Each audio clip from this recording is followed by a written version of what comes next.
Hello, അപ്പോൾ ഇന്നത്തെ പുതിയ വീട്ടിലേക്ക് എല്ലാ കൂട്ടുകാർക്കും സ്വാഗതം. ഇന്നത്തെ വീഡിയോ വന്നിട്ടുള്ളത് നമ്മുടെ ചെവിയിൽ ഈച്ചോ ഉറുമ്പോ ചെറിയ പ്രാണികളൊക്കെ പോയാൽ അവയെ പെട്ടെന്ന് നമുക്ക് പുറത്തെടുക്കാനുള്ള ചെറിയൊരു മാർഗം പറഞ്ഞു തരാനാണ്. പ്രത്യേകം ശ്രദ്ധിക്കണം, ചെറിയ പ്രാണികളാണ്ടോ, ചെറിയ പ്രാണികളോ അല്ലെങ്കിൽ ഉറുമ്പൊക്കെ പോയാൽ മാത്രമേ ഈ ഒരു പൊടിക്കൈ ചെയ്യാൻ പറ്റുള്ളൂ. അപ്പോൾ നമ്മളെങ്ങനെ മനസ്സിലാക്കണമെന്നാണ്, ഉറുമ്പൊക്കെ പോയാൽ നല്ല വേദന ഉണ്ടാവും. ഉറുമ്പ് കടിക്കും അവിടെ ചെന്നിട്ട് നമുക്ക് നന്നായിട്ട് വേദനിക്കും.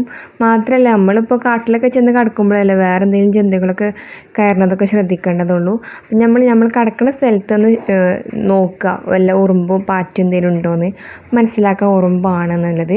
അല്ലാന്നുണ്ടെങ്കിൽ പിന്നെ കോട്ടരുമായിരുന്ന കറുത്ത ജന്തുവൊക്കെ കയറാറുള്ളത്. അപ്പോൾ അവ ഒക്കെ നമ്മളെ വീട്ടിലുണ്ടെന്നുണ്ടെങ്കിൽ ആ സമയത്തൊക്കെ നമ്മൾ ചെവിയിൽ പഞ്ഞി എന്തെങ്കിലുമൊക്കെ വെച്ചിട്ട് കിടക്കുക. പ്രത്യേകിച്ച് കുട്ടികളിലൊക്കെ നന്നായിട്ട് ശ്രദ്ധിക്കണം ആ കാര്യം. പൊതുവേ നമ്മൾ ഉറങ്ങിക്കിടക്കുമ്പോഴാണ് ഈ കുട്ടികളിലായാലും വലിയവരിലായാലും ഈ ഉറുമ്പൊക്കെ ചെവിയിൽ കയറുക. അല്ലാന്നുണ്ടെങ്കിൽ നമുക്ക് അരിക്കണ പോലെ തോന്നുമ്പോൾ നമ്മളിങ്ങനെ ജസ്റ്റ് ഒന്ന് തൊട്ട് നോക്കുമ്പോൾ മനസ്സിലാവില്ലേ, നമുക്കിങ്ങനെ അരിച്ച് കയറുന്നത് മനസ്സിലാകും. അപ്പോൾ രാത്രി കിടന്നുറങ്ങുമ്പോഴൊക്കെയാണ് പൊതുവേ ഈ ഒരു സംഭവം ഉണ്ടാകുന്നത്. അതുകൊണ്ട് തന്നെ നമ്മൾ ഈ ഒരു ഉറുമ്പ് കയറി നമുക്ക് തോന്നിയാൽ ഒരിക്കലും കൈയിട്ടെങ്ങാണ്ട് അവരെ എടുക്കരുത്, കൈയിട്ട് തിരിക്കരുത് നമ്മളെ ചെവിയിലിട്ടിട്ട്. പകരം എന്താ നമ്മൾ ചെയ്യേണ്ടതെന്ന് വെച്ചാൽ ഉടനെ തന്നെ നമ്മുടെ വായും മൂക്കും നമ്മൾ പൊത്തിപ്പിടിക്കുക. ശ്വാസം പുറത്തേക്കോ അകത്തേക്കും കടക്കാത്ത വിധത്തിൽ പൊത്തിപ്പിടിക്കുക. അതിന് ശേഷം കുറച്ച് വെള്ളം നമ്മൾ ചെവിയിലേക്ക് ഉറ്റിച്ചു കൊടുക്കുക. അത് നമുക്ക് ഇനി സിറിഞ്ച് ഉപയോഗിച്ചോ കൈ ഉപയോഗിച്ചോ സ്പൂൺ ഉപയോഗിച്ചോ ഒന്നും ഉപയോഗിച്ചിട്ടായാലും കുറച്ച് സദാ പച്ച വെള്ളം, ചൂട് വെള്ളമല്ല സദാ വെള്ളം കുറച്ച് ചെവിയിലേക്ക് ഉറ്റിച്ചിട്ട് ആ ഭാഗത്തേക്ക് ചെരിഞ്ഞ് കിടക്കുക. ചെവിൻ്റെ ഉള്ളിലേക്ക് വെള്ളം പോകുന്ന രീതിയിൽ ചെരിഞ്ഞിട്ട് കിടക്കണം. ഈ സമയത്തും മൂക്കും വായും പൊത്തിപ്പിടിക്കണം. അഥവാ നമുക്ക് ശ്വാസം വിടണമെന്ന് തോന്നുകയാണെങ്കിൽ ജസ്റ്റ് ഒന്ന് വായ തുറന്നുകൊണ്ട് ചെറുങ്ങനെ തുറന്നിട്ടൊന്ന് ശ്വാസം വിടുകയൊക്കെ ചെയ്യാം കേട്ടോ. ഇനി കുട്ടികളിലാണെങ്കിൽ നമ്മൾ ജസ്റ്റ് ഒന്ന് പിടിച്ചിരിക്കുക. പറ്റ ചെറിയ കുട്ടികളിൽ ഈ കാര്യം ചെയ്യേണ്ടതില്ല കേട്ടോ. ശ്വാസം പിടിച്ചെടുക്കാൻ വേണ്ടിയിട്ട് വായും മൂക്കൊന്നും പൊത്തിപ്പിടിക്കേണ്ട ആവശ്യമില്ല. ഒരു 3 വയസ്സ് കഴിഞ്ഞതിന് ശേഷം അവരോട് തന്നെ പറയാം മൂക്കും വായും പൊത്തിപ്പിടിക്കാൻ. ഇടയ്ക്ക് ശ്വാസം വിടാൻ വേണ്ടിയിട്ട് ഏതെങ്കിലും ഒന്നൊന്ന് ജസ്റ്റ് തുറക്കുക, അങ്ങനെ ചെയ്യുക. എന്നിട്ട് നമ്മൾ വെള്ളം ഉറ്റിച്ചിട്ട് നമ്മൾ ചെരിഞ്ഞ് കിടക്കുക. അപ്പോൾ ഇങ്ങനെ കുറച്ച് അധികം വെള്ളം തന്നെ ഒഴിച്ചു കൊടുക്കുക കേട്ടോ. എന്നിട്ട് ഇങ്ങനെ ചെരിഞ്ഞ് കിടക്കുക. കുറച്ച് കഴിയുമ്പോൾ നമ്മളെ വേദനയൊക്കെ മാറിയിട്ട് ഇപ്പോൾ ഉറുമ്പ് പോയിക്കണമെങ്കിൽ ഉറുമ്പ് ഇങ്ങനെ ചത്തിട്ട് ഇങ്ങനെ പൊങ്ങി വരും. പാറ്റയാണെങ്കിൽ എന്താണ് പോയത് അതിങ്ങനെ പൊങ്ങിയിട്ട് വരും. അപ്പോൾ നമ്മൾ എന്തിനേയും മൂക്കും വായും പൊത്തിപ്പിടിക്കുന്നത് വെച്ചാൽ അവർക്ക് നമുക്ക് ശ്വാസം ഉള്ളിലേക്ക് കടക്കാതെ നിൽക്കുമ്പോൾ അവർക്കും ശ്വാസം മുട്ടും, അവർക്കും പുറത്തേക്ക് കടക്കാൻ വേണ്ടിയിട്ട് അവരും ശ്രമിക്കും. പിന്നെ പറഞ്ഞാൽ നമ്മൾ വെള്ളവും കൂടി ഒഴിക്കുന്ന സമയത്ത് അവർ അധികം ഉള്ളിലോട്ട് പോകില്ല. ഈ ഒരു മൂക്കും വായും പൊത്തിപ്പിടിക്കുന്നതുകൊണ്ട് അവിടെ തന്നെ ഇങ്ങനെ നിൽക്കും, അങ്ങോട്ടും ഇങ്ങോട്ടും ഇല്ലാത്ത രീതിയിൽ നിൽക്കും. പിന്നെ വെള്ളം കൂടി ചെല്ലുമ്പോൾ പിന്നെ അവർ അതിൽ കടന്ന് ചത്തിട്ട് പൊങ്ങുകയാണ് ചെയ്യണത്. ഇത് നമ്മൾ പണ്ട് മുതൽ നമ്മളെ ഉപ്പമാരും ചെയ്തു വരുന്ന രീതിയാണ്.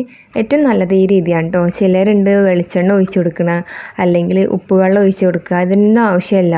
അപ്പോൾ നമുക്ക് വെളിച്ചെണ്ണയിലേറെയൊക്കെ സ്പീഡിൽ ഒഴിക്കുന്നത് വെള്ളം തന്നെയാണ്. അപ്പോൾ വെളിച്ചെണ്ണയും വെള്ളവും ഒരുമിച്ച് ഒഴുക്കി വിട്ടാൽ വെളിച്ചെണ്ണ പതിയെ അതിൻ്റെ ഉള്ളിലേക്ക് എത്തുള്ളൂ. അതിലേറെ സ്പീഡിലാണ് നമ്മൾ വെള്ളം ഒഴിച്ചാൽ എത്തുന്നത്. പിന്നെ വെളിച്ചെണ്ണ ഉള്ളിലേക്ക് എത്തിയാൽ പിന്നെ നമുക്ക് ചെവിക്ക് പിന്നെ ആ ഒരു സുഖം കിട്ടൂല, വേറെ എന്തൊക്കെയോ ബുദ്ധിമുട്ട് അനുഭവപ്പെടും. അപ്പോൾ അതുകൊണ്ട് തന്നെയാണ് പറയുന്നത് പച്ചവെള്ളമാണ് ഏറ്റവും നല്ലത്.